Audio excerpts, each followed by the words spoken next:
সর্বশেষ প্রাপ্ত খবর নিয়ে আয়নায় এক ঝলক।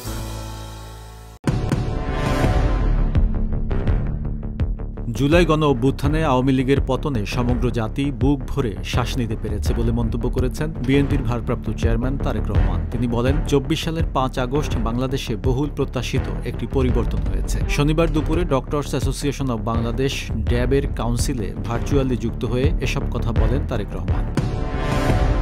বিএনপি মহাসচিব মির্জা ফখরুল ইসলাম আলমগীর বলেছেন, বাংলাদেশে শুধুমাত্র গণতান্ত্রিক ব্যবস্থা ও ভোটের অধিকার নয়, মানুষের মৌলিক সকল অধিকার নিশ্চিত করতে হবে। শনিবার রাজধানীতে ড্যাবের জাতীয় কাউন্সিলে বিশেষ অতিথির বক্তব্যে তিনি একথা বলেন।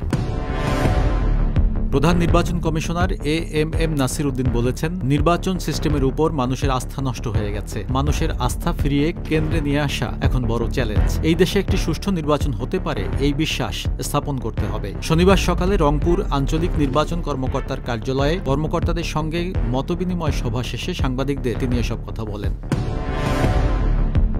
গাজীপুরে সাংবাদিক তুহিন হত্যার ঘটনায় ময়না তদন্ত রিপোর্ট পাওয়া গেলে আগামী ১৫ দিনের মধ্যে আসামিদের বিরুদ্ধে চার্জশিট দেওয়া হবে বলে জানিয়েছেন গাজীপুর মহানগর police commissioner doctor Nazmul Karim Khan.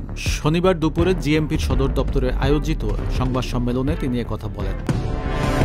Bangladeshi কর্মীদের জন্য মাল্টিপল এন্ট্রি ভিসা চালু করেছে মালয়েশিয়া। শুক্রবার এক বিবৃতিতে এ তথ্য জানিয়েছে দেশটির স্বরাষ্ট্র মন্ত্রণালয়। নতুন নীতিমালা অনুসারে মালয়েশিয়ায় বৈধ টেম্পোরারি ওয়ার্ক ভিজিট পাস এবং সিঙ্গেল এন্ট্রি ভিসাধারী বাংলাদেশি কর্মীদের আর আলাদাভাবে MEV আবেদন করতে হবে না। ইমিগ্রেশন বিভাগ স্বয়ংক্রিয়ভাবে এই ভিসা ইস্যু করবে।